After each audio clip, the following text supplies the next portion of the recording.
प्रणाम जय जिनेन्द्र। Welcome to the 58th class of तीर्थंकर चरित्र।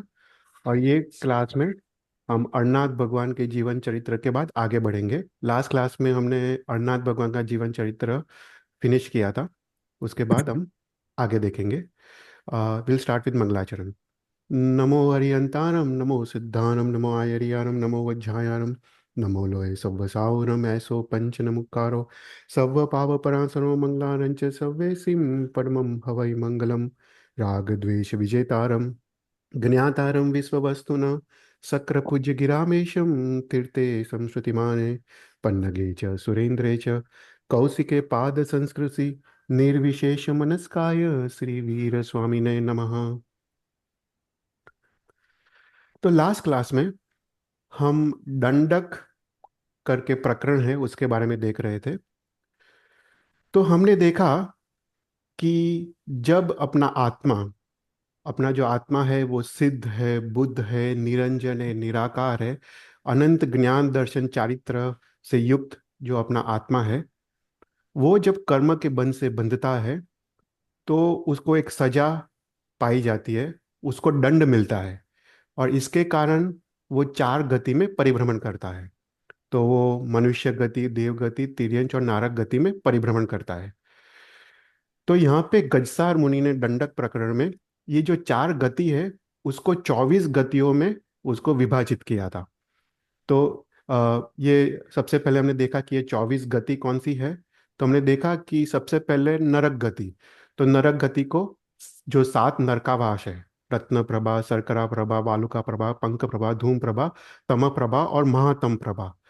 तो यहाँ पे नरकावास को सात दंडक मतलब सात गतियों में उसको डिवाइड किया है। फिर हमने देखा कि जो स्थावर जीव है, पृथ्वी काय, अपकाय, तेवकाय, वावकाय और वनस्पति काय, तो उसको पांच दंडक पांच गतियों में विभाजित किया है। जो विकलेंद्रिय जीव है, बेइंद्रिय, तेइंद्रिय और चौरिंद्रिय, उसके तीन तीन दंडक है, तीन गति है। फिर जो तिर्यंच है, गर्भस्थ तिर्यंच मतलब पंचेंद्रिय तिर्यंच है, उसका एक दंडक है। मनुष्य का एक दंडक है। और जो देव गति है उसके 13 दंडक है। उसमें हमने देखा कि जो प्रथम रत्न प्रभा नरक है उसमें 1000 योजन के नीचे 10 भुवनपति के आवास है, तो उसके 10 दंडक है। उसके ऊपर पहले 1000 योजन्स में व्यंतर और व्यंतर देवता का आवास है, वो एक दंडक है। फिर जो मध्य लोक में जो ज्योतिष के देवता है, सूर्य चंद्र ग्रह नक्षत्र तारा, उसका एक दंडक है। और ऊर्ध्व लोक में जो भी 12 वैमानिक देवलोक है, 9 ग्रेव्य के और 5 अनुत्तर है, उसका एक दंडक है। तो देवताओं के टोटल 13 दंडक है। 10 भुवनपति के, एक व्यंतर का, एक ज्योतिष का और एक वैमानिक देवलोक का। तो ऐसा करके चार गति को 24 गतियों में विभाजित किया है। तो सात नरक, 10 असुर कुमार, पृथ्वी काय, अपकाय, तेवकाय, वावकाय, वनस्पति काय वो पांच, बेंद्रिय, तेन्द्रिय, चौरिंद्रिय वो तीन, गर्भज तिर्यंच, गर्भज मनुष्य और देवताओं के 13 दंडक। तो ऐसे ऐसे करके गजसार मुनि ने अच्छी तरह हमको समझने के लिए ये चार गतियों को 24 गतियों में विभाजित किया है। तो हमने दंडक के टोटल दो क्लासेस देखे। सबसे पहले क्लास में हमने शरीर अवगान और संगयन, मतलब ये जो 24 गतियों में हर एक जीव को क्या क्या होता है, किस प्रकार के शरीर होती है, कौन से अवगाना होती है, संगयन आदि के बारे में देखा। फिर लास्ट क्लास में हमने संज्ञा, संस्थान, कषाय, लेश्य और इंद्रिय, इस 8 द्वारों के बारे में देखा। तो हम लास्ट क्लास का हम ब्रीफली हम पहले रिवाइज कर लेते हैं। तो जो फोर्थ द्वार था वो था संज्ञा द्वार। तो संज्ञा मतलब क्या कि जीव का जो चैतन्य है उसकी पहचान, मतलब जीव के अंदर चैतन्य शक्ति है या नहीं, उसको संज्ञा कहते हैं। तो संज्ञा मतलब एक जीव की एक इच्छा, जीव की एक अभिलाषा, उसको संज्ञा कहते हैं। कि वो मोहनीय कर्म के उदय के वजह से होती है। फॉर एग्जाम्पल जीव को आहार खाने की इच्छा, वो आहार संज्ञा। हर एक जीव को कोई ना कोई भय होता है, उसको भय संज्ञा कहते हैं। हर एक जीव को काम वासना होती है, उसको मैथुन संज्ञा कहते हैं। और हर एक जीव को कोई ना कोई प्रकार की आसक्ति होती है पुद्गल पदार्थ के प्रति, तो उसको परिग्रह संज्ञा कहते हैं। तो ये संज्ञा है, आहार, भय, मैथुन और परिग्रह संज्ञा, वो उसके चार मुख्य डिविजन्स है। पर कितने शास्त्रों में उसके 6 डिविजन्स बताए हैं। तो उसमें ओग संज्ञा है और लोक संज्ञा भी है। ओग संज्ञा मतलब क्या, कि अपने पूर्व भव के संस्कार। जैसे कोई बच्चा है, बच्चा बच्चा माता का दूध पान करता है तो उसको सिखाना नहीं पड़ता, क्योंकि वो पूर्व भव का संस्कार है। तो उसको ओग संज्ञा कहते हैं। वो ज्ञानावरणीय और दर्शनावरणीय कर्म के क्षयोपशम से पैदा होता है। और फिर एक है लोक संज्ञा। लोक संज्ञा मतलब लौकिक जो व्यवहार है उसको अनुसरण करने की इच्छा। कि जैसे सबको मान सम्मान अच्छा लगता है, राइट, वो लोक संज्ञा है।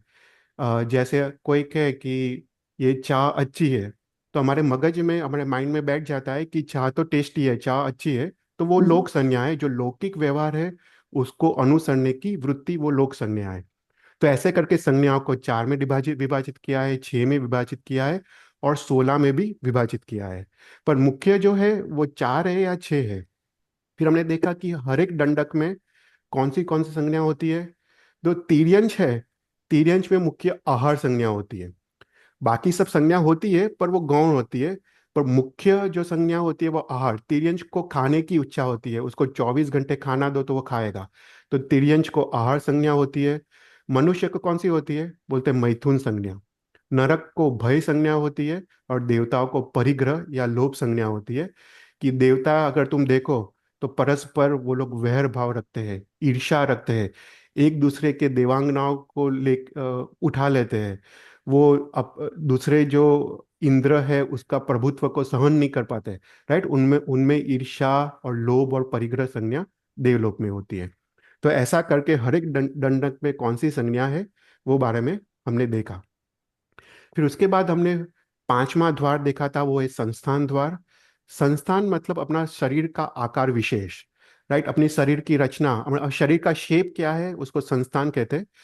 तो हमने देखा कि संस्थान 6 टाइप के हैं। समचतुरस, न्यायघ्रोद्रस, आदि, कुब्ज, वामन और हुंडक।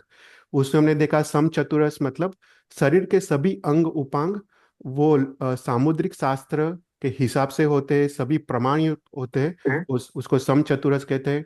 न्यायघोत्र मतलब नाभि पे के ऊपर का भाग वो प्रमाण युक्त होता है, और नाभि के नीचे का भाग प्रमाण रहित होता है।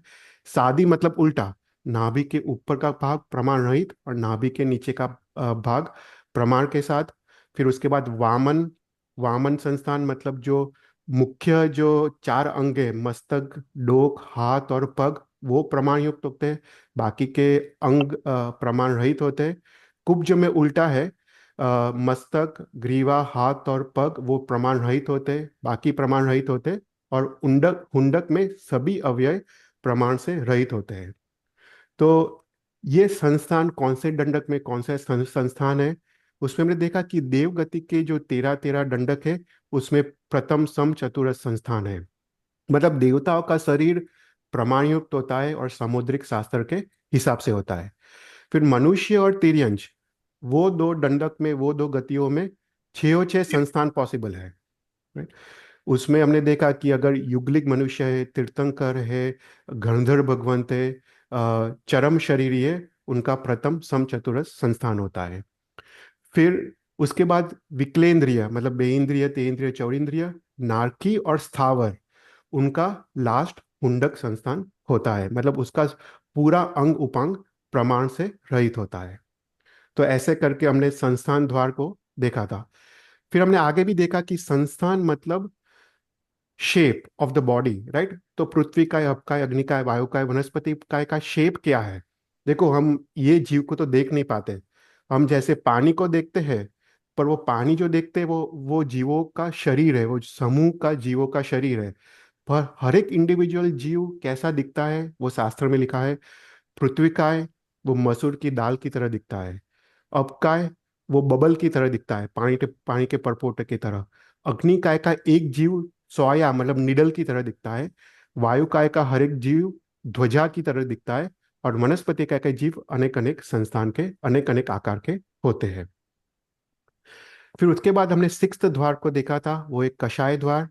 कषाय सबको पता है, क्रोध, मान, माया, लोभ, राइट। तो ये सभी चारों चार कषाय सभी दंडक में होते हैं, एक्सेप्ट फॉर वितराग परमात्मा।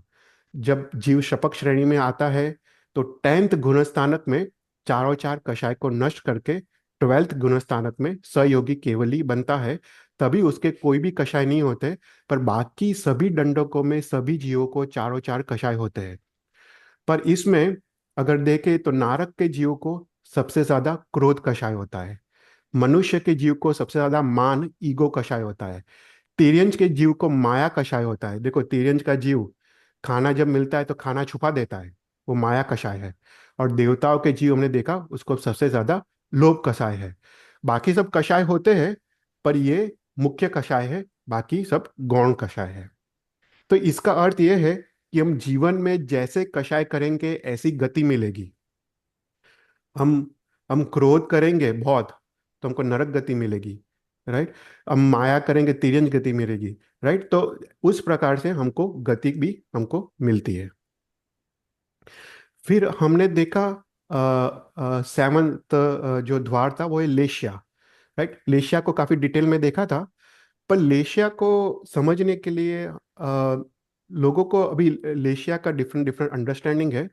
पर सिंपल टर्म्स में, सिंपल अंडरस्टैंडिंग में लेशिया क्या होती है कि देखो, अपना जीव निमित्त वासी वासी है।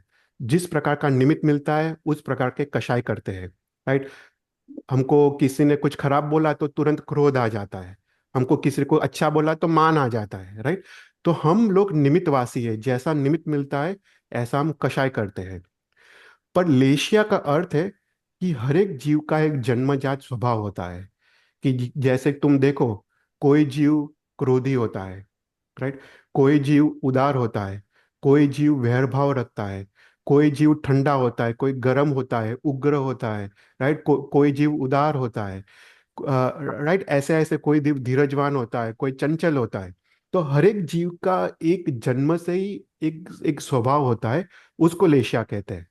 तो लेशिया हमने देखा था कि 6 प्रकार की होती है: कृष्ण लेशिया, नील लेशिया, कापोत लेशिया, तेजो लेशिया, पद्म लेशिया और शुक्ल लेशिया। तो उसमें कृष्ण, नील और कापोत वो खराब लेशिया है। तेजो, पद्म और शुक्ल वो अच्छी लेशिया है। फिर हमने देखा कि कौन से दंडक में कौन सी लेशिया होती है। तो यहाँ पे समझना है कि जो देवता और नारकी के जीव है, उनकी जो लेशिया है वो पूरे भव पर्यंत होती है। मतलब उनको जो जन्म से जो लेशिया मिलती है, पूरे भव में वही लेशिया होती है देवता और नारक को। पर जो तिर्यंच और मनुष्य है, उनकी लेशिया एवरी अंतर्मुहूर्त बदलती है। ओके। तो तिर्यंच और मनुष्य एवरी अंतर्मुहूर्त उसकी लेशिया बदलते जाती है। पर देवता और नारक की लेशिया भव पर्यंत एक ही रहती है। तो यहाँ पे पृथ्वी काय, अप काय, वनस्पति काय, भवनपति के 10 दंडक और व्यंतर देवता की प्रथम 4 लेशिया होती है। मतलब कृष्ण, नील, कापोत वो 3 खराब लेशिया और एक तेजो लेशिया। इसमें भवनपति और व्यंतर का जो भी लेशिया जन्म से होती है भव पर्यंत वही लेशिया होती है। पर पृथ्वी, अपकाय और वनस्पति काय की एवरी अंतर्मुहूर्त लेशिया बदलती है। फिर अग्निकाय, वायुकाय, विक्लेंद्रिय और नारक, इनको सबसे खराब 3 लेशिया होती है: कृष्ण लेशिया, नील लेशिया और कापोत लेशिया। फिर मनुष्य और तिर्यंच को 6 लेशिया पॉसिबल है। ज्योतिष के देव को तेजो लेशिया होती है। और वैमानिक देवताओं को तेजो, पद्म और शुक्ल, ये 3 शुभ लेशिया होती है। तो इसका हमने डिटेल भी देखा था कि अगर नरक के जीव को ले लो तो रत्न प्रभा और सर्कर प्रभा प्रथम 2 नरक के जो जीव है उसको कापोत लेशिया होती है। फिर उसके बाद जो दूसरे 2 है पंख प्रभा और धूम प्रभा, उसमें नील लेशिया होती है। और उसके जो नीचे जो 3 नरक है उसमें कृष्ण लेशिया सबसे खराब लेशिया होती है। फिर वैमानिक देवलोक में प्रथम 2 वैमानिक देवलोक में तेजो लेशिया होती है। थर्ड, फोर्थ और फिफ्थ में पद्म लेशिया होती है। और 6 के ऊपर सर्वाश्रित विमान तक उसको उनको शुक्ल लेशिया होती है, राइट। फिर हमने देखा कि गुणस्थानक के हिसाब से भी लेशिया देखा था कि जीव जब प्रथम से 6 गुणस्थानक, सर्ववीर्ति गुणस्थानक तक होता है उसको 6 लेशिया पॉसिबल है। 7 गुणस्थानक में सिर्फ शुभ लेशिया होती है: तेजम, तेजो, पद्म या शुक्ल। 18 से 13 जब वो शपथ श्रेणी मारता है तो मात्र शुक्ल लेशिया होती है। और 13 गुणस्थानक तक शुक्ल लेशिया होती है। उसका अर्थ है कि केवली भगवंत जो अभी तक विहार जो संसार में है, उनको उनको भी लेशा होती है, वो शुक्ल लेशा होती है। मात्र 14 गुणस्थानक में जब वो शैलेशीकरण करते हैं तभी वो लेशा रहित होते हैं। और हमने लास्ट चीज जो देखा था वो इंद्रिय द्वार। इंद्रिय द्वार समझने का इजी था, हमने इंद्रिय के बारे में काफी डिटेल में देखा था। पर एक इंद्रिय जीव जो स्थावर जीव है उसको एक इंद्रिय होती है। जो बे इंद्रिय है उसको स्पर्श और रस होता है। ते इंद्रिय को स्पर्श रस और घ्राण सुगंध होता है। चौरिंद्रिय को एक और आंख चक्षु ऐड होती है। और गर्भस्थ तिर्यंत मनुष्य देवता और नारक उनको पांचों पांच इंद्रिय ये 16 दंडक में होती है। तो यहां तक हमने देखा, हमने अभी तक 8 द्वारों के बारे में देखा। तो ये 24 गति में ये आठों 8 द्वार कौन से जीव को कौन से होते हैं उसके बारे में देखा। वही आज के क्लास में हम 9th द्वार समुद्घात और 10th द्वार दृष्टि द्वार के बारे में देखेंगे। कोई भी क्वेश्चंस? ચૈતલ ભાઈ, हाँ। મીતા બોલું છું. हाँ। તમે આ પીડીએફ અમને મોકલશો ખરા, રાઈટ? हाँ श्योर श्योर, हाँ મોકલી આપીશ ગ્રુપમાં। હા, ઓકે. અને મારે આગળનું થોડું મિસ થયું છે, પણ that is okay. I have Tattvartha Sutra, એમાં હું થોડું જોઈ લઈશ બધું. ત્યાં રેકોર્ડિંગ્સ છે બધા, બધા ઓકે. રેકોર્ડિંગ હું રેકોર્ડિંગ્સ ગ્રુપમાં મોકલી આપીશ। યા, કારણ કે પ્રોબ્લેમ શું થાય છે કે I have to write down the questions. હમણાં મેં हाँ લખ્યા નથી, ओके ओके। પણ from next class onwards I will write down my questions so then I can ask you later. हाँ श्योर डेफिनेटली, હું આ મોકલી આપીશ પીડીએફ। હા. પણ શું છે, આ દંડક પ્રકરણ is so it informative is, yeah, it is અને લાઈક અ એકલું બધું, મેથેમેટિક્સ. હા તમારે એકલું બધું બધું જ નોલેજ યાદ છે ખાલી રાખવાનું આ, એવું હા છે. ડેફિનેટલી ખાલી આ 48 ગાથાનું આ દંડક પ્રકરણ છે, પણ એ 48 ગાથામાં એટલું બધું નોલેજ આપેલું છે કે આટલા બધા દ્વારોનું વર્ણન કે આપણે કઈ ગતિમાં કયા જીવને શું હોય એ બધું રાઈટ. બધું આપણે દંડક પ્રકરણમાં આવે છે। તો પણ દંડક પ્રકરણ, પણ તમે આ તીર્થંકરોના જીવન ઉપર લીધું, તો એમાં દંડક પ્રકરણ કેવી રીતે આવ્યું? ના એટલે આપણે છે ને ફર્સ્ટ હાફ એન અવર આપણે આ ટેકનિકલ સબ્જેક્ટ લઈએ છીએ। એટલે ઓકે, પહેલા ઓકે. આપણે જૈન કોસ્મોલોજી લીધું, પછી આપણે આ આવી રીતે ઘણા ઘણા બધા ટોપિક્સ લીધા। એટલે હા, first half an hour is technical અને next half an hour is तीर्थंकर चरित्र। ઓકે. Thank you. तो अब 9th जो दंडक है वो अद्भुत दंडक है, समुद्घात। इसको हम अच्छी तरह समझते हैं। समुद्घात, समुद्घात अर्थात क्या, राइट? ये सिर्फ जैन शास्त्र में ये कॉन्सेप्ट पाया जाता है। समुद्घात वो 3 शब्द से बना है, सम, उत और घात। ओके। सम मतलब एकाएक, एक ही साथ, उसको सम कहते हैं। उद मतलब फोर्सिबली, जोर से, आत्मा की प्रबलता के साथ, उसको उद कहते हैं। और घात मतलब कर्मों की उदीरना द्वारा कर्मों का नाश। ओके, तो इसको समझते हैं समुद्घात मतलब क्या। समुद्घात मतलब जीव जब अपने आत्मा के प्रयत्न द्वारा फोर्सिबली, जोर से अपने आत्मा प्रदेशों को शरीर से जब बाहर निकालता है, उसके बाद वो कर्म की उदीरना करके कर्म का नाश करता है, उसको समुद्घात कहते हैं।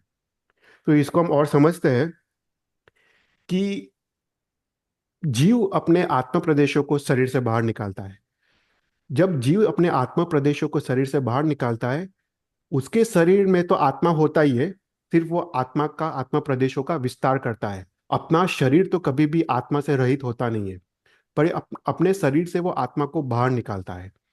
और क्या होता है कि सबसे पहले हम कर्म के कॉन्सेप्ट को समझते हैं। तो 4 चीज आती है, सत्ता, बंध, सत्ता, उदीर्णा और अपवर्तना। ओके, इसको हम समझते हैं। जो भी कर्म हमने बंध किए हैं वो कर्म सत्ता में है, मतलब आत्मा के साथ जुड़े हुए हैं, तो उसको सत्ता कहते हैं। अभी तक उदय में नहीं आए, वो जुड़े हुए हैं, उसको सत्ता कहते हैं। जब कर्म का उदय आता है, तो जब सत्ता में होते हैं उसके बाद उसका अबाधा काल निश्चित होता है कि इतने टाइम तक वो उदय में नहीं आएगा। उसके बाद वो उदय में आता है तो वो कर्म का उदय कहते हैं। फिर उदीर्णा मतलब क्या? उदीर्णा मतलब जो कर्म का उदय चल रहा है, सपोज वो कर्म का उदय फॉर एग्जाम्पल 5 साल तक चल रहा है, जैसे असाता वेदनीय कर्म उदय आया, कोई रोग आया तो 5 साल तक वो चलेगा, राइट? तो जो कर्म का उदय आया है, वो कर्म भवांतर में भी जो उदय में आने वाला है, वही प्रकार का कर्म उसको वर्तमान में लाके उसको भोग करके उसको उसको नाश करने की क्रिया उदीर्णा कहते हैं। अगेन, जो कर्म का उदय चल रहा है, वही प्रकार के कर्म भवांतर में जो उदय में आने वाले हैं, उसको वर्तमान में लाके उसको भोग करके नाश करने की प्रक्रिया, उसको उदीरना कहते हैं। और अपवर्तना मतलब क्या? अपवर्तना मतलब जो कर्म का उदय आया नहीं है और जो कर्म भविष्य में उदय में आने वाले हैं, सपोज 3 साल के बाद, वो कर्म को वर्तमान में लाके उसको उदय में लाके उसको भोगव के नाश करने की क्रिया, उसको अपवर्तना कहते हैं। तो उदीरना और अपवर्तना के बीच पता चला। तो समुद्घात में उदीरना होता है, जो कर्म का उदय आया है वही प्रकार के कर्म जो भविष्य में उदय में आने वाले हैं, उसको वर्तमान में लाके उसको भोग करके नाश करने की क्रिया। जब कर्म का भोग तो करना ही पड़ता है, उसको भोग करके नाश करने की प्रक्रिया, उसको समुद्घात कहते हैं। राइट। तो समुद्घात 7 प्रकार के हैं: वेदना समुद्घात, कषाय समुद्घात, मरण समुद्घात, वैक्रिय समुद्घात, आहारक समुद्घात, तेजस समुद्घात और केवली समुद्घात। इसको हम समझते हैं। तो इसमें से जो पहले 6 प्रकार के समुद्घात है, वेदना, कषाय, मरण, वैक्रिय, आहारक और तेजस, वो छद्मस्त जीव को होता है। और जो लास्ट जो केवली समुद्घात है, वो मात्र केवली भगवान को होता है। राइट। उसमें से पहले जो 6 समुद्घात है, वो अंतर्मुहूर्त के लिए होते हैं।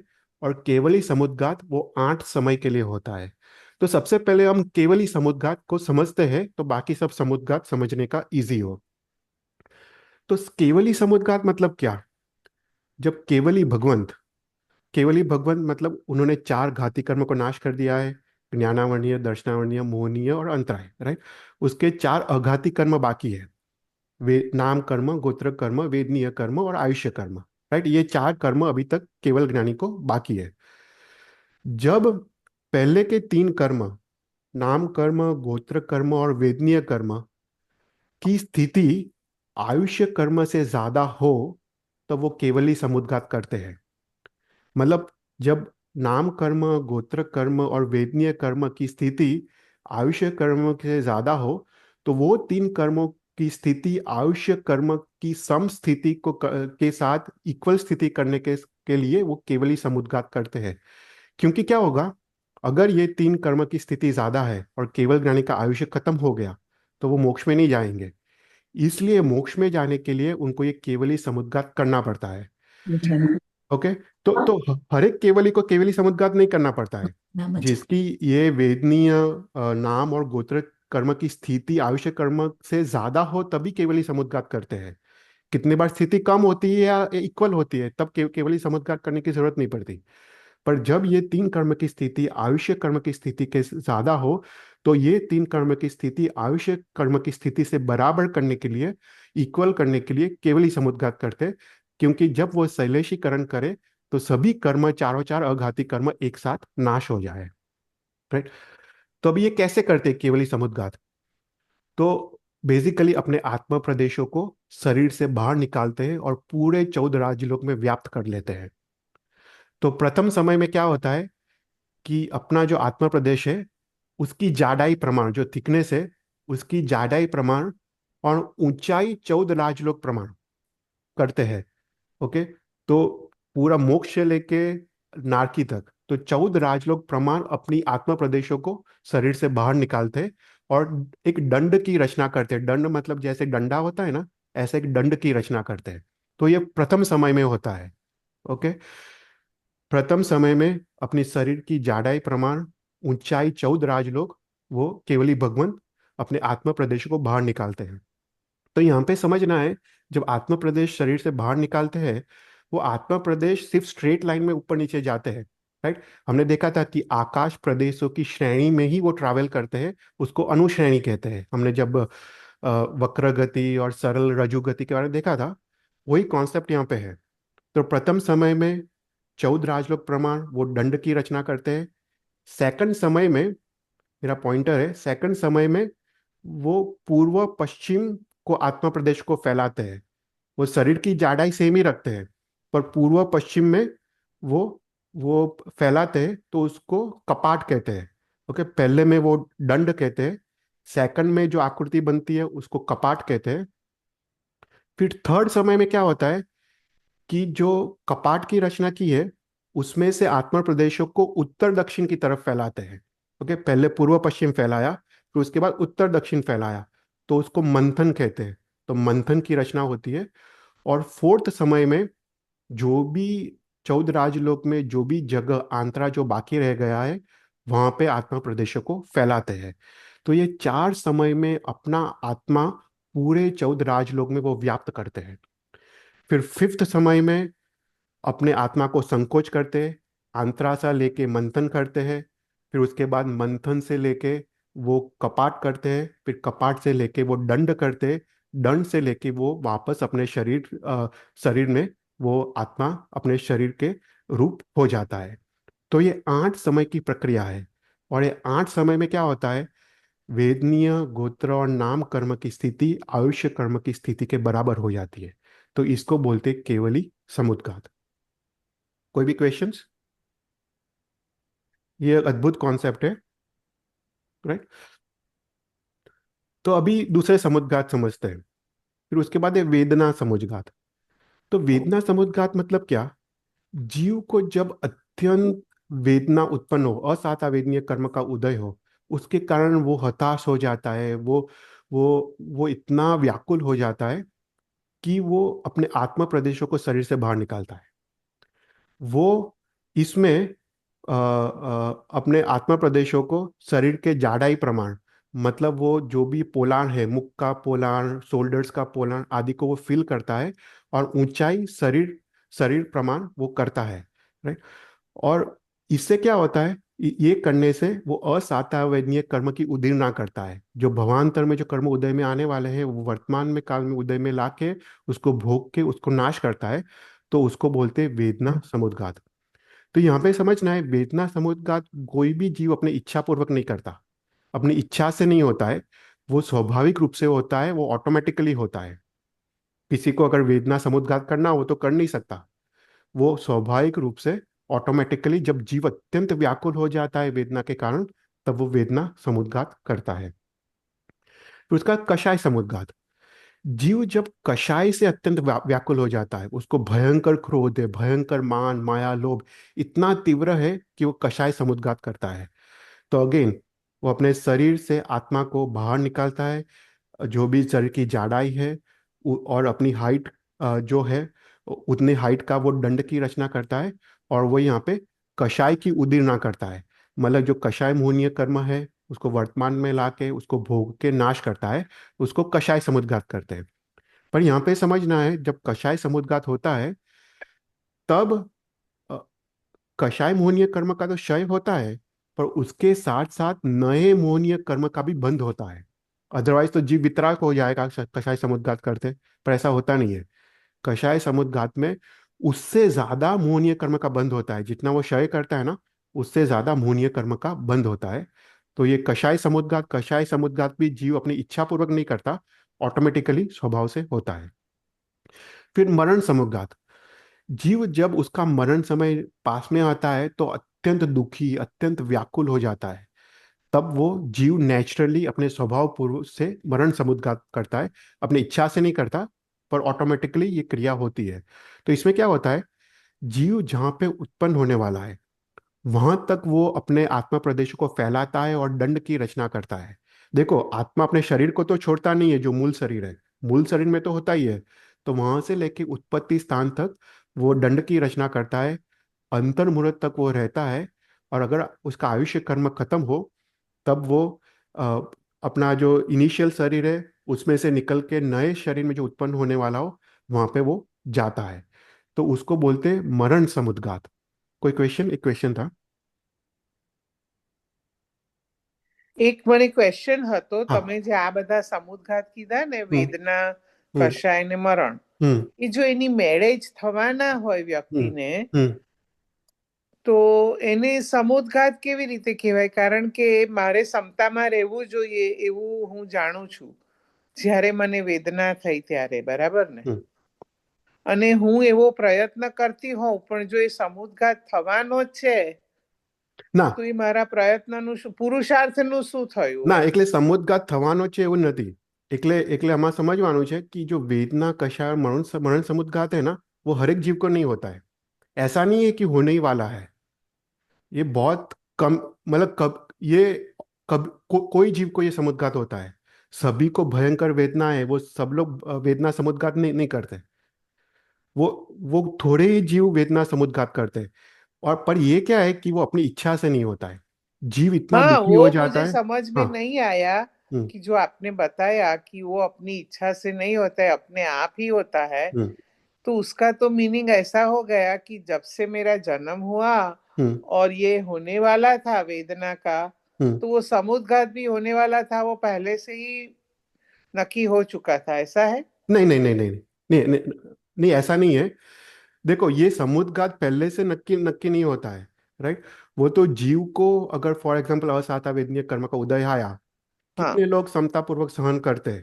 जो हाँ। समतापूर्वक सहन करते हैं उसको वेदना समुद्घात नहीं होता है। पर अच्छा। जो इतना व्याकुल हो जाता है व्याकुल कि होता है। आत्मा खुद ही अपने प्रयत्न से वो समुद्घात कर लेता है। समझ जब गई, जब समझ। इतना भयंकर दुख हाँ, हो कि वो समझ सहन, गए। हाँ, हाँ, सहन नहीं कर पाता है, तब वो वेदना समुद्घात होता है। समझ पर जो गए। क्षमता में है उसको तो कषाय समुद्घात, वेदना, मरण समुद्घात कुछ भी नहीं होता है। हाँ, कुछ भी नहीं। शुक्रिया, बहुत धन्यवाद। राइट। तो हाँ, मरण समुद्घात, फिर वैक्रिय समुद्घात। देखो, वैक्रिय और आहरक समुद्घात, ये बहुत सिंपल कॉन्सेप्ट है। हमने देखा था कि वैक्रिय जो लब्धिधारी है, देवता, नारक और तिर्यंच और मनुष्य, जिसके पास वैक्रिय लब्धि है, वो उत्तर वैक्रिय शरीर की रचना करते हैं। वो उत्तर वैक्रिय शरीर की रचना कैसे करते हैं? वैक्रिय समुद्घात से। मतलब जहां पे भी उत्तर वैक्रिय शरीर उत्पन्न करना हो, वहां तक वो अपने आत्मा प्रदेशों को फैला के दंड की रचना करते हैं। वहां पे वैक्रिय नाम कर्म का उदीर ना करते हैं। राइट। वैक्रिय नाम कर्म का उदीर ना करके वैक्रिय नाम कर्म का नाश करते हैं। पर वैक्रिय पुद्गल को ग्रहण करके उत्तर वैक्रिय शरीर की रचना करते, वो स्थान पे। राइट। ये पूरा अंतर्मुहूर्त में हो जाता है। उसी प्रकार आहार समुद्घात, आहारक चौथ पूर्वी मुनि मुनि भगवंत है। जहां पे भी, जिस स्थल पे उसको आहारक शरीर की रचना करना है, वहां तक वो आत्मा प्रदेश को फैला के दंड की रचना करते। अंतर मुहूर्त में आहारक नाम कर्म की उद्दीना करके, नाश करके, आहारक पुद्गल को ग्रहण करके वो नए आहारक शरीर की रचना करते हैं। ठीक? आहारक समुद्घात। और लास्ट है तेजस समुद्घात।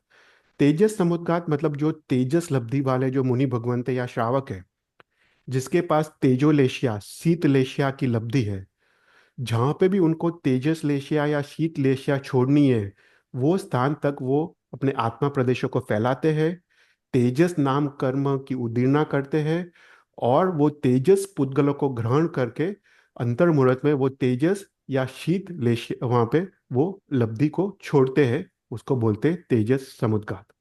राइट। तो ये टोटल 7 प्रकार के समुद्घात है। उसमें केवली समुद्घात 8 समय का होता है। बाकी 6 समुद्घात वो अंतर्मुहूर्त का होता है। तो उसमें वेदना, मरण और केवली समुद्घात में कर्म का नाश है। नए कर्म का उपार्जन नहीं है। उसमें मात्र कर्म का नाश है। राइट। पर कषाय समुद्घात में नए कर्म का नाश भी है, और उससे ज्यादा कर्म का बंध भी है। ओके।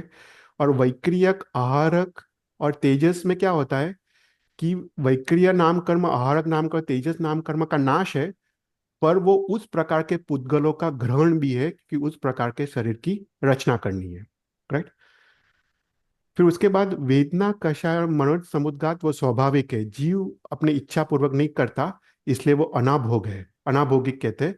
बाकी के जो 4 शेष समुद्घात है, वैक्रिय, हारक, तेजस और केवली समुद्घात, जीव अपने इच्छा पूर्वक करता है। जीव को इच्छा होती है तब वो समुद्घात वो कर सकता है। राइट। अभी देखते हैं कौन से दंडक में कौन सा समुद्घात होता है। तो प्रथम, पृथ्वी काय, अप काय, अग्नि काय, वनस्पति काय और विक्लेंद्रिय के 3 दंडक में 3 समुद्घात हो सकते हैं, वेदना, कषाय और मरण। ओके। वायु काय को यहाँ से बाहर निकाला है क्योंकि वायु काय जीव के पास वैक्रिय लब्धि होती है। तो इस 7 दंडक में पृथ्वी, अपकाय, अग्निकाय, वनस्पति काय और विक्लेंद्रिय के 3 दंडक में वेदना, कषाय और मरण मरण समुद्घात पॉसिबल है। वायु काय और नरक दोनों के पास वैक्रिय लब्धि है, तो वेदना, कषाय, मरण और वैक्रिय समुद्घात पॉसिबल है। फिर देवताओं के 13 दंडक, तिर्यंच, पंचेंद्रिय, उन दोनों के पास एक और लब्धि होती है, देवता के पास होती है, तिर्यंच के पास ये तेजस लब्धि हो सकती है, इसलिए उनको 5 समुद्घात पॉसिबल है। वेदना, कषाय, मरण, वैक्रिय और तेजस तेजस समुद्घात। और एक मनुष्य ऐसा है, उसके पास सातों सात समुद्घात पॉसिबल है। केवल ही भगवान को केवल ही समुद्घात पॉसिबल है, पर बाकी के मनुष्यों को बाकी के छह समुद्घात वो कर सकता है। Right? कोई भी क्वेश्चंस? और फिर एक और द्वार को देखते हैं, वो है दृष्टि द्वार।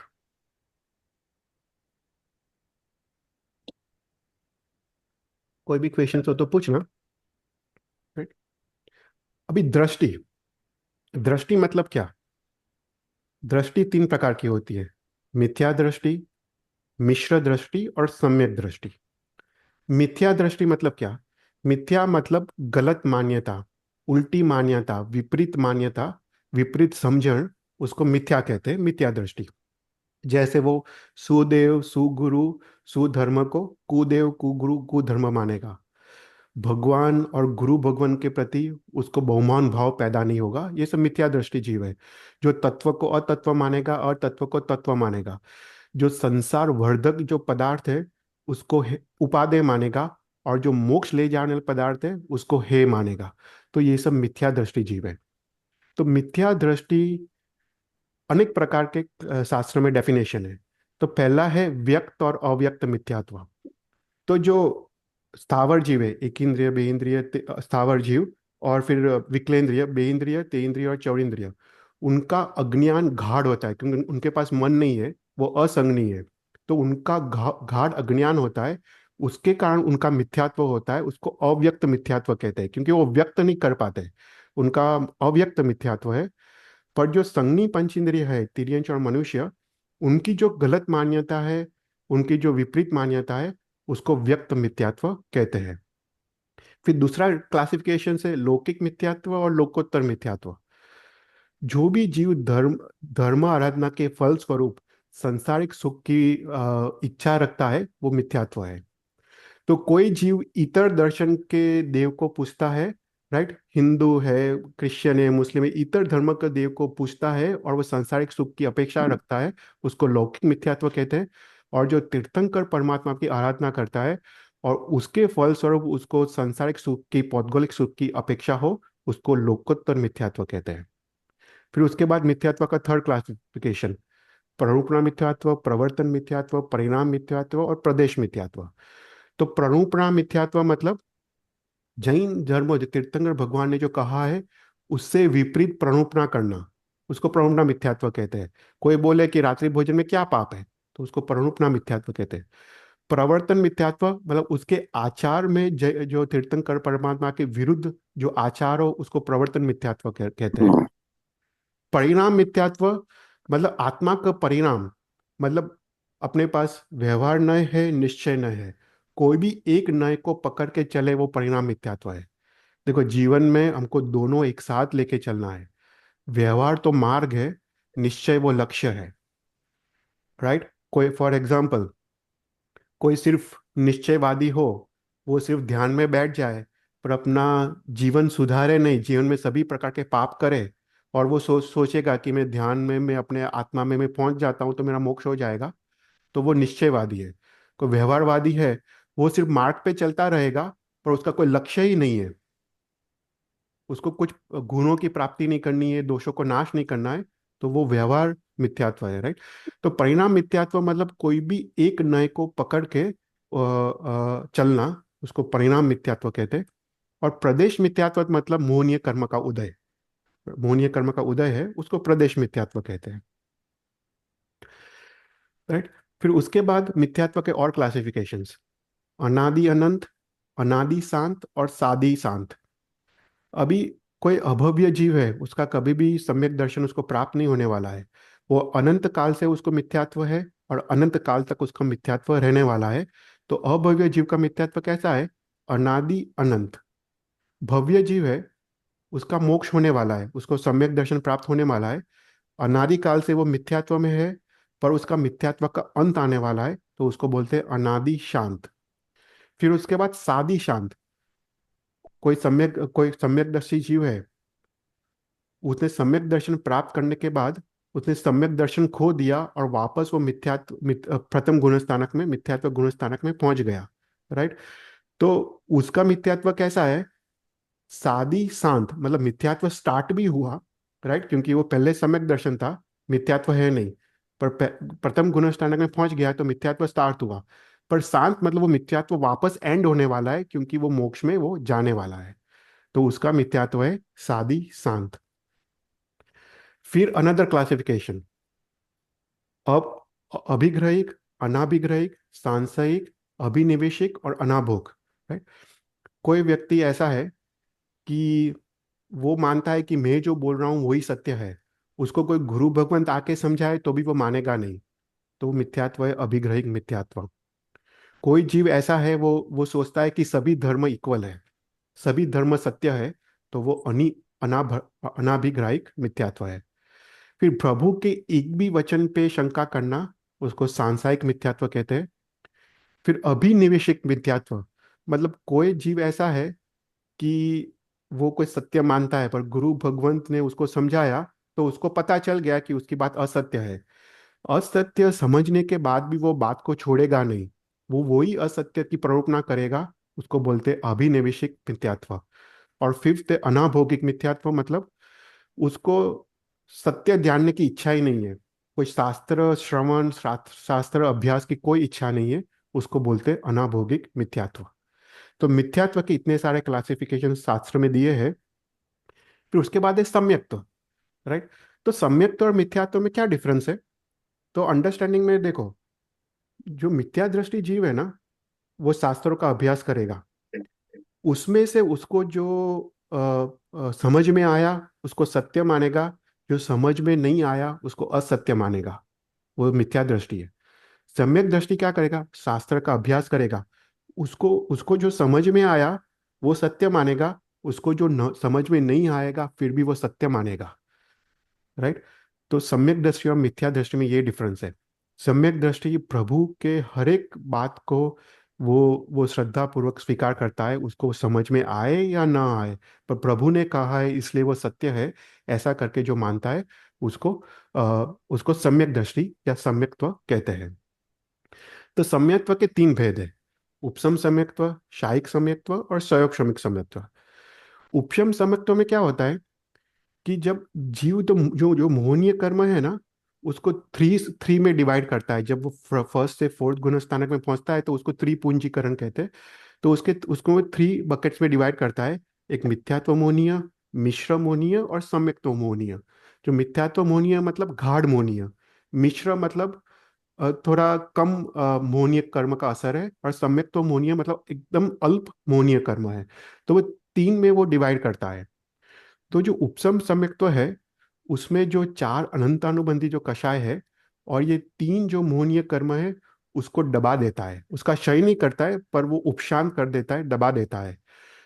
ये मात्र अंतर्मुहूर्त के लिए वो दबाता है। उस समय उसको भगवान के वचन पे जो श्रद्धा पैदा पैदा होती है उसको उपशम सम्यक्त्व कहते हैं। वो मात्र अंतर्मुहूर्त तक रहता है, वापस वो चला जाता है और वापस जीव प्रथम गुणस्थानक में पहुंच जाता है। शायिक सम्यक्त्व में क्या होता है? ये तीनों तीन मोहनीय कर्म, मिथ्यात्व मोहनीय, मिश्र मोहनीय और सम्यक्त्व मोहनीय, और चार अनंतानुबंधी कषाय को वो कंप्लीटली क्षय कर देता है, तो उसको शायिक सम्यक्त्व कहते हैं। ये शायिक सम्यक्त्व एक बार आता है, कभी वो जाता नहीं है, वो थोड़े भाव में ही उसको मोक्ष में लेके जाता है। और क्षयोग शमिक सम्यक्त्व में क्या होता है कि ये जो सात है उसमें से छह, चार अनंतानुबंधी कथाएं, मिथ्यात्व मोहनीय और मिश्र मोहनीय का उसका क्षय कर दिया है, और मात्र सम्यक तो मोहनीय का उदय है, उसको क्षयक श्रमिक सम्यक्त्व कहते हैं। तो क्षयक श्रमिक सम्यक्त्व वो मैक्सिमम 66 सागरोपम तक वो चलता है। अभी सम्यक दर्शन के भेद। तो सम्यक दर्शन के पहला भेद है द्रव्य सम्यक्त्व और भाव सम्यक्त्व। तो जिसको भगवान के जो शास्त्र है, जो तत्व है, जैसे नयवाद है, सप्तभंगी है, नौ तत्व है, उसको उसकी समझण नहीं है, पर फिर भी वो प्रभु के वचन सत्य है ऐसी श्रद्धा रखता है, उसको द्रव्य सम्यक्त्व कहते हैं। दूसरा, उसको ये सब उसको उसको आत्म परिणाम में है, उसको स्याद्वाद पता है, नए निक्षेप आदि उसको जानकारी है, और उसके आधार पे भगवान के वचन सत्य है ऐसी श्रद्धा रखता है, उसको भाव सम्यक्त्व कहते हैं। दूसरा है निसर्ग सम्यक्त्व और अधिगम सम्यक्त्व। निसर्ग मतलब कोई भी जीव किसी के उपदेश बिना, किसी के निमित्त बिना जो सम्यक्त्व पाता है उसको उसको निसर्ग सम्यक्त्व कहते हैं, राइट। और कोई जीव गुरु आदि के उपदेश द्वारा सम्यक्त्व वैराग्य को प्राप्त करता है, उसको अधिगम सम्यक्त्व कहते हैं। फिर पौद्गलिक सम्यक्त्व, अपौद्गलिक सम्यक्त्व। पौद्गलिक सम्यक्त्व मतलब कर्म के उदय के वजह से सम्यक्त्व। जैसे स्वयक्षमिक सम्यक्त्व है, उसमें सम्यक्त्व मोहनीय कर्म का उदय है, तो वो सम्यक्त्व है पौद्गलिक सम्यक्त्व। पर जो उपशम सम्यक्त्व है और शायिक सम्यक्त्व है, उसमें सातों सात में से कोई भी कर्म का उदय नहीं है, उसको अपौद्गलिक सम्यक्त्व कहते हैं। फिर उसके बाद व्यवहार सम्यक्त्व और निश्चय सम्यक्त्व। व्यवहार सम्यक्त्व मतलब वो, ચૈતલભાઈ, हाँ, એ ફરીથી એકવાર સમજાવો ને, હમણાં જે કહ્યું ને તમે બે. पौद्गलिक और अपौद्गलिक। હા હા. સારું, તો આપણે ત્રણ सम्यक्त्व देखा, राइट। उपसम सम्यक्त्व, शायिक सम्यक्त्व और सयोक्षमिक सम्यक्त्व। उपयम सम्यक्त्व में ये सातों सात का उपशम है, मतलब किसी का भी उदय नहीं है, राइट। जो मिथ्यात्वमोनीय मिश्र या सम्यक्तमोनीय या चार अनंताबंदी कसा है, उसने क्षय नहीं किया है, पर उसने दबा दिया है, राइट। तो उसके कोई भी कर्म पुद्गल का उदय नहीं है, तो इसलिए उसको अपौद्गलिक सम्यक्त्व कहते हैं।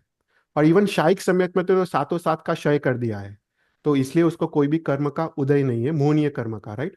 तो उसको अपौद्गलिक सम्यक्त्व कहते हैं।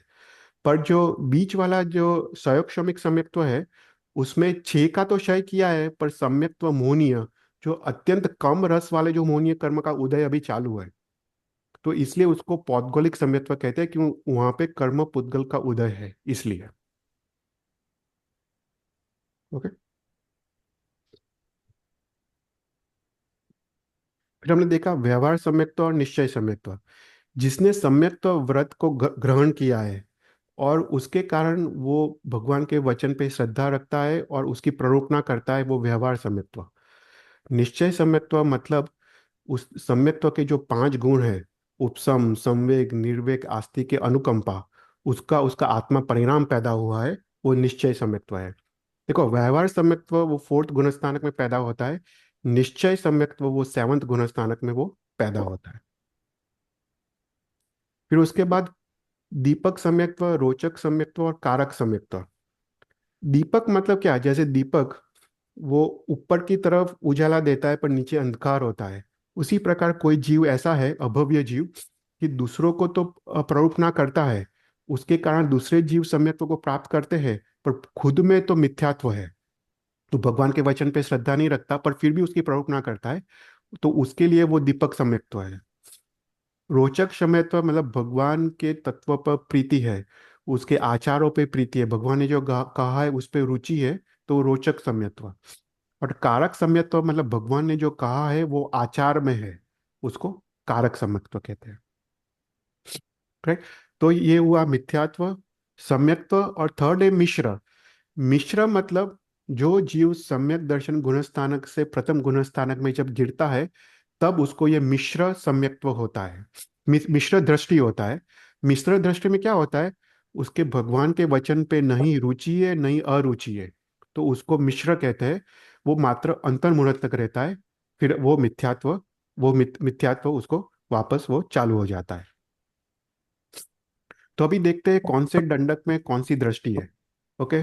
स्थावर मतलब एक इंद्रिय, बे इंद्रिय, ते इंद्रिय, चौंद्रिय, नहीं सॉरी, स्थावर मतलब पृथ्वीकाय, अपकाय, तेवकाय, वावकाय, वनस्पतिकाय, जो एक इंद्रिय है उसमें मात्र मिथ्या दृष्टि है, वो सभी प्रथम गुणस्थानक में है, मिथ्या दृष्टि गुणस्थानक।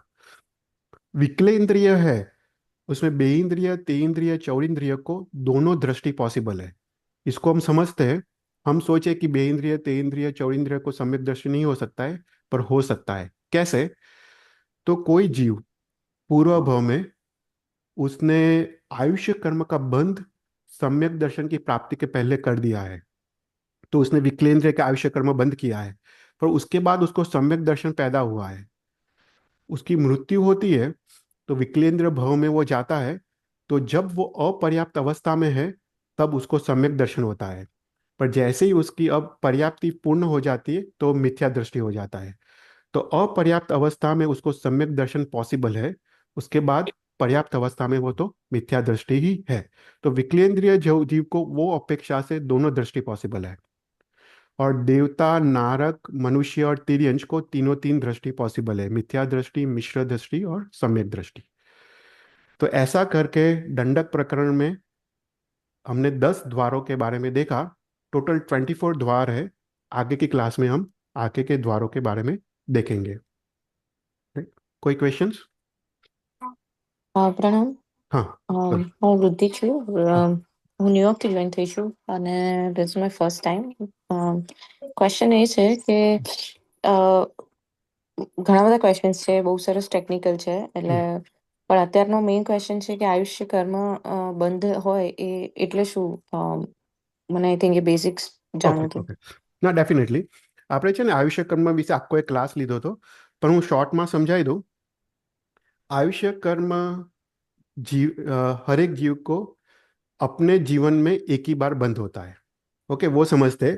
8 कर्म में से सातों सात जो कर्म है, पहले के 7 कर्म, वो कंटिन्यूस बंद होता है, हर एक समय में वो कर्म बंद होता है। पर आयुष्य कर्म एक ऐसा है कि जीवन में उसको एक ही बार बंद होता है। और आयुष्य कर्म जो बंद होता है, उसको वो नक्की करता है कि उनको कौन सी गति की प्राप्ति होने वाली है। उसको नरक गति की प्राप्ति होने वाली है, उसको तिर्यंच, मनुष्य या देवता की गति की प्राप्ति होने वाली है। वो आयुष्य कर्म है। राइट। अब अभी आयुष्य कर्म हमने देखा था कि 2 प्रकार के होते हैं, कि प्रवर्तनीय होता है और अप्रवर्तनीय भी होता है। राइट। मतलब आयुष्य कर्म, सपोज हमने 40 ईयर्स का आयुष्य कर्म बांधा है, तो अगर उसका प्रवर्तनीय है तो उससे पहले भी मृत्यु हो सकती है, और आयुष्य कर्म जो रिमेनिंग है वही समय में उसका भोग हो जाता है। पर जो अप्रवर्तनीय है, उसका जो जितने साल का आयुष्य कर्म है वो उतने साल वो अवश्य जिएगा। राइट। तो वो आयुष्य कर्म है। आई थिंक वो क्वेश्चन था आपका। હા, એટલે આયુષ્ય કર્મ કેવી રીતે બંધ થાય છે અને અચ્છા, કેવી આપણે રીતે બંધ બંધ થાય છે? હા હા. એ છે ને, કેવું છે, એનું આખું સાયન્સ છે આયુષ્ય કર્મનું બંધનું. તો એમાં જીવનમાં એક જ વાર બંધ થાય. રાઈટ. એ આખા જીવનમાં સપોઝ આપણું 100 વર્ષનું આયુષ્ય છે, તો એકવાર એનું બંધ થવાનું, અને બંધ હા થઈ ગયું એટલે પતી ગયું. એટલે એ રાઈટ. એ આપણે ગતિમાં અને એ પ્રકારનું આપણે આયુષ્ય આપણે મળવાનું. હમ હવે એનું સાયન્સ શું છે કે તીર્થંકર પરમાત્માએ કીધું છે કે હા જનરલી આયુષ્ય કર્મ 14 તિથિઓના દિવસે બંધાય. તિથિઓ એ બંધ થાય. કરેક્ટ. પાંચમ, આઠમ, 14, સૌથી વધારે પ્રોબેબિલિટી 14. એની પછી આઠમ અને એની પછી પાંચમ. હા. એટલે આપણે તિથિઓના દિવસે આરાધના કરવાની છે. જો એ હમ દિવસે આયુષ્ય કર્મ બંધ થાય અને આપણે વ્રતમાં હોઈએ તો મનુષ્ય ગતિ કે દેવ ગતિનું બંધ થાય. રાઈટ. એટલે ઓકે. જનરલી સાયન્સ છે, એનું ઘણું બધું ડીપ સાયન્સ છે, બધું ઘણું બધું કેલ્ક્યુલેશન્સ છે. આપણે થોડું કદાચ એક ક્લાસમાં લઈશું કે એનું ઓકે. બધું ઘણું બધું ડિવિઝન્સ છે. પણ જનરલી તિથિઓના દિવસે આયુષ્ય કર્મનું બંધ થાય. બરાબર. हाँ. Okay, thank you. तो हमने लास्ट क्लास में अरनाथ भगवान का जीवन चरित्र फिनिश किया था। अभी अरनाथ भगवान और मल्लीनाथ भगवान के बीच एक चक्रवर्ती और 2 वासुदेव का जन्म होता है। तो अरनाथ भगवान के शासन काल में शुभम चक्रवर्ती करके है और 2 वासुदेव का जन्म होता है। तो आज के क्लास में हम शुभम चक्रवर्ती का हम जीवन चरित्र को हम देखेंगे। ओके। तो शुभम चक्रवर्ती जीवन चरित्र, वो शुभम चक्रवर्ती 8th चक्रवर्ती है। राइट। हमने देखा कि शांतिनाथ, कुंतुनाथ और अरनाथ वो तीनों तीन चक्रवर्ती थे और तीनों तीन तीर्थंकर भी थे। तो 5, 6 और 7, अभी जो 8th है अरनाथ भगवान के बाद, वो 8th चक्रवर्ती है, वो Shubham Chakravarti. There was a king named Bhupal who observed the vrats of the Kshatriya in the city Vishal in the same Bharat Kshetra. One day he was defeated in the battle by many enemies who had united. Defeated by his enemies, his face blackened by the disgrace, he became a sadhu under Muni Bhagwan called Sambhuta. As a result of tapasya, he made a nidan. Then in the next vow, I shall enjoy the strength of army and wealth. He died and became a dev in Mahashukra Devlok. Now Rushabnath had a son called Kuru, after whom Kurudesh was named, and he also had a son called Hasti, after whom Hastinapur was named, the native place of Tirthankars and Chakravartis. Anantavirya, belonging to this lineage, was a king there, long armed. Now, in the town Vasantpur in Bharat Kshetra, there was a youth called Agnika, whose family had perished completely. One day he left that place for another country and wandering without a caravan, he came to a hermitage or ashram. The head of વેપલભાઈ, huh, અહીંયા જે તમે PDF નું document બતાવો છો એમાં આ બધું નથી, રાઈટ? ના ના આ બધું નથી. હા, આ તો Okay. ખાલી હું ચરિત્ર વાંચું છું. હા. ઓકે. હા. The head of hermitage received Agnika like a son, and he received the name Jamadagni among the people. Practicing severe tapasya like a visible fire, because of his splendor, hard to bear, he became known throughout the world. Then a Dev, a Shravak in former birth, called Vaishvanara by name, and another Dev called Dhanvantri, devoted to Brahman Dharma, had an argument. Vaishvanara said the religion of Aryant is the authority, and the other said that of Brahman is the authority. They made an agreement in the dispute. Whoever is the most devout among the followers of Aryant and whoever is the most distinguished among Brahman sadhu must be tested by us to see which one excels in virtues and good qualities. Just at that time, Sadhu Padmanarth, adorned by a Jain religion, set out from a city Mithila. As he went to Champa to take Diksha under Muni Vasupujya, Sadhu Bhagwan, was observed on the road by the two devtas. Though hungry and thirsty, he refused food and drink offered by him with a desire to taste him. For the resolute do not depart from the truth. The Devs made pain for his tender lotus feet with pebbles and thorns cruel as saws. Nevertheless, he walked beautifully on such a road as if he had surface of cotton, his feet dripping with blood. They sang, danced, etc. to disturb Parmarath, but that was all in vain against him, like Sudarshan Chakra thrown on a relative. They assumed the form of Kamdev and appeared before him. Sir, now life is long and you are young. Enjoy its pleasures at will. What sense is there in austerities in youth?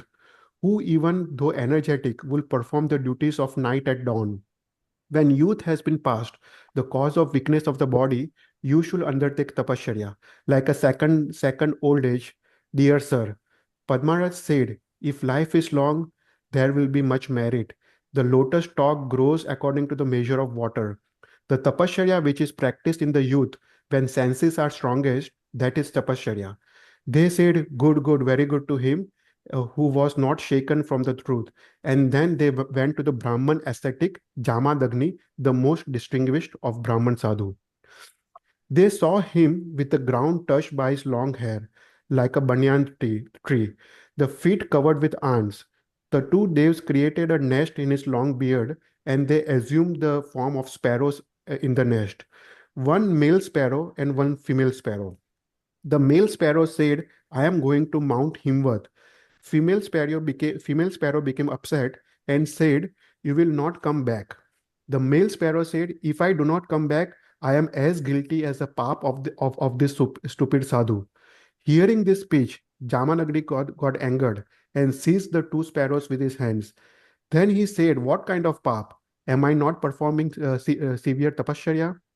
Then the male sparrow said to the sage, do not be angry. Your tapasya is useless. Have you not heard the sacred saying, there is no progress of soul of a sunless man? Thinking that is true, Damanagri left the tapasya. Jamanagri was deceived by the devs. Then Dev Dhanvantri adopted the Jain Dharma. Then the two devs became invisible and went back to respective places. Jamadagni went to the city Vemikasta, wishing to win a girl. He went to King Jitsatru, who had many daughters. The king rose to greet him with his folded hands and asked, why have you come here? Tell me what I can do. The Muni said, I have come here for a girl. And the king said, take the one who is willing from these 100 girls. He went to their quarters and said, someone of you willing to be my wife? They made a spitting noise and said, are you not ashamed to say that this whose hair is matted, hair are gray and living on bhiksha? Muni Jamadagni got angry. and used this vidya and made the girls hunchbacked.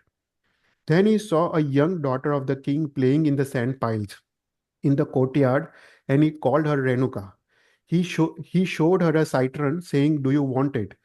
The little girl stretched out the hand, indicating the taking of the hand in marriage. The Muni held her close, like a poor man holding money, and the king gave her to him properly with cows, etc. From the bond of affection, he restored all the others by his vidya, like a foolish wasting his vidya. The Muni took her to the ashram and affectionately raised her. While the ascetic counted the days on his fingers, she attained youth. Making a blazing fire a witness, Muni Jamadagni married her properly. At the time for conception, he said to her, "I will prepare an oblation that a son may be born, fortunate head of Brahmins." She said, "My sister is the wife of King Anantavirya in Hastinapur. Prepare an oblation belonging to Kshatriyas for her." So he prepared an oblation suitable for Brahmins for his wife and another oblation for Kshatriyas for her wife's sister to obtain a son. She reflected, though I have been living in the forest. May my son be not be like me and his father, and ate the oblation prepared for Kshatriyas, and gave the Brahmin oblation to her sister. Sons were born to both, Rama to Renuka and Kritvirya to her sister. One day a Vidyadhar came there suffering from dysentery. He had forgotten his Vidya for Akasgamini because of pain from dysentery. He was cured by Rama like a brother by medicines, etc. And he gave the Vidya Panchasari to Rama who had attended him. He used the Vidya like an expert and was known as Parsuram. One day Renuka took leave of her husband and eager to see her sister went to Hastinapur. Thinking she is my wife's sister, Anantavirya enjoyed her. Surely the Kam Vasana is unchecked. The king experienced the wealth of pleasures and happiness at will with Sage's wife. A son was born from Anantavirya and Renuka. The Muni took Renuka with his son to their home. For people infatuated with women generally see no fault. Parshuram, angered, killed her and her son with an axe. When the news was told to Anantavirya by her sister, it kindled anger. Then King Anantavirya, whose strength of arm was irresistible, went to Jamadagni ashram and destroyed it like a mad elephant. After terrifying other ascetics and taking cows, etc., he returned. When Parshuram had heard this, angered, he ran like death visible to the eye. The son of Jamadagni, eager for battle with troops and soldiers, cut Anantavirya to pieces like a piece of wood with a sharp axe. Kritvirya, powerful though young, was established in the kingdom by the ministers. The chief queen Tara, the chief queen was Tara, and they enjoyed pleasures unhindered like devs. King Bhupala's Jeev completed its life term, fell from Mahasukra, and descended into Tara's garb. One day, Kritvirya heard his father's story from his mother and went and killed Jamadagni. Rama was angered at his father's murder, went quickly to Hastinapur and killed Kritvirya. The son of Jamadagni established himself in the kingdom, for sovereignty is dependent on power. Succession and lack of succession are not authority. Kritvirya's queen left the city conquered by Rama, though she was pregnant and went to the ashram of ascetics. The compassionate ascetic took her and gave her a room, underground room, and protected her from cruel Rama. A son who had been indicated by 14 great dreams was born to her. Because he took ground easily, he was known as Subham. Wherever there was Kritvirya, there Parchuram's axe blazed like the fire of anger. One day Rama went to the ashram and questioned ascetics, "Is Kritvirya here?" And they replied, "We are Kshatriyas who have become sadhus." Because of his anger, Rama made the earth free of all the Kshatriyas 7 times, like a forest fire clearing the mountain slope of grass. Rama filled the dish with the crushed teeth of Kshatriyas, giving the appearance of a full dish of yam, whose desire has been fulfilled. One day Rama asked the astrologers, "From what source will my slaying take place?" For always people engaged in hostilities, the fear of death from an enemy is there. They said, your slaying will come from him who occupying the lion throne here eats the teeth made in rice pudding. Rama had an asylum built, quite open, and had a lion throne set in the front part of the dish in front of it. Then Subham, golden 28 Dhanushya tall, attained marvelous growth in the ashram like a tree in the courtyard. One day Vidyadhar Meghnanda asked the astrologer, to whom should my daughter Padmashri be given? They designated Subham as a very best and suitable husband. He gave her girl to him and became follower of him alone. The sole protector of the earth, Subham, like a frog in a well, asked his mother, is the world just so large or is there more of it? His mother explained, the world is endless, son. The ashram is only the fly speck on the world. There in the world, there is a city called Hastinapur. Your father Kritvirya was long-armed king there. Rama killed your father and took the possession of the kingdom himself. He made the earth free of Kshatriyas, and we stay here from fear. Then Subham went to Hastinapur, hostile and angry. The brilliance of Kshatriya is hard to bear. He, fair armed, went to the asylum, sat down on the lion throne like a lion, and ate the teeth which had become a rice pudding. The Brahmins who were guardians there arose for battle and were killed by Meghnanda like a deer by a tiger. Then Rama, his teeth and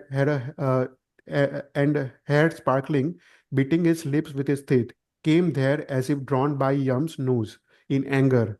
The axe was hurled furiously by Rama at Subham. It was extinguished immediately in him, like a spark in water. Because of lack of weapons, Shubham scooped up the dish of teeth. It became chakra instantly. What cannot result from the wealth of merit? Then he, the eighth Chakravarti, cut the Parshuram's head like a cutting of a lotus. As Rama has made the earth free of Kshatriya 7 times, Subham made it free of Brahmins 21 times, making new rivers flow with blood of masses of destroyed kings, elephants, horses, infantry. He conquered the east first. With the ground adorned with the trunks of many soldiers cut down, he crossed the south like another regent of south quarter. Making the ocean shore bristle with soldier bones like oyster shells, he conquered the west. A Mount Mandara in strength, the cave in Vidyatya having been opened easily, he entered the north part of Bharat to conquer the Mlechas. When the surface of ground sprayed with the mass of blood spurting up, he destroyed Mlechas there, like elephant destroying sugarcane field. Chakravarti Subham gave the rank of Lord of Vidyadhar of the 2 rows of the Mount Vidyatya to Meghnanda. Having a life of 60,000 years, roaming in every direction, killing soldiers, he subdued the 6th part of Bharat always in Rautra Dhyan. Subham died in course of time and went to 7th Narak. He was prince for 5,000 years, king for same time, spent 500 years in conquest, and was Chakravarti for half a lakh plus 500 years. तो यहाँ पे शुभम चक्रवर्ती का एकदम खराब cruel चरित्र है, वो 7वीं नरक में वो जाता है. तो आज हम शुभम चक्रवर्ती का चरित्र पे एंड करते हैं. कल हम 2 वासुदेव का चरित्र नेक्स्ट क्लास में लेंगे, क्योंकि अरनाथ और मल्लीनाथ के बीच 2 और वासुदेव का जन्म होता है, तो उसका चरित्र हम नेक्स्ट क्लास में लेंगे. तो हाँ पे So, हाँ how often do we have this class? Every day? नहीं, every month, once a month. Once a month. हाँ, second Sunday of the month. Okay. हाँ, और मैं ग्रुप में रिकॉर्डिंग सब भेज देता हूँ, तो प्रीवियस तुम अगर करो ना तो तुमको कंटिन्यूटी वो आ जाएगी सभी सभी क्लासेस की. कोई भी questions? No, I said I would like the PDF that you are sharing. Okay હા ઓકે શ્યોર હા હું So મોકલી I આપીશ. can read it. હા મોકલી આપીશ તમને. Your lecture. હા શ્યોર હા મોકલી Okay, આપીશ. thanks. हाँ हाँ. ओके, कोई क्वेश्चन ना हो तो फिर हम आज का समाप्त करते. एक नौकर मंत्र गिन लेते. नमो हरियंतानम, नमो सिद्धानम, नमो आयरियनम, नमो वज्जायनम, नमो लोय सवसावनम, ऐसो पंच नमोकार सव पापणासनो मंगलानं च सवेसिम परमहि मंगलम. जी नागना विरुद्ध बुलायो तो मिच्छामि दुक्कडम. प्रणाम. Jai Dinendra. जय Jinendra. Thank you, Chaital Bhai. Thank you.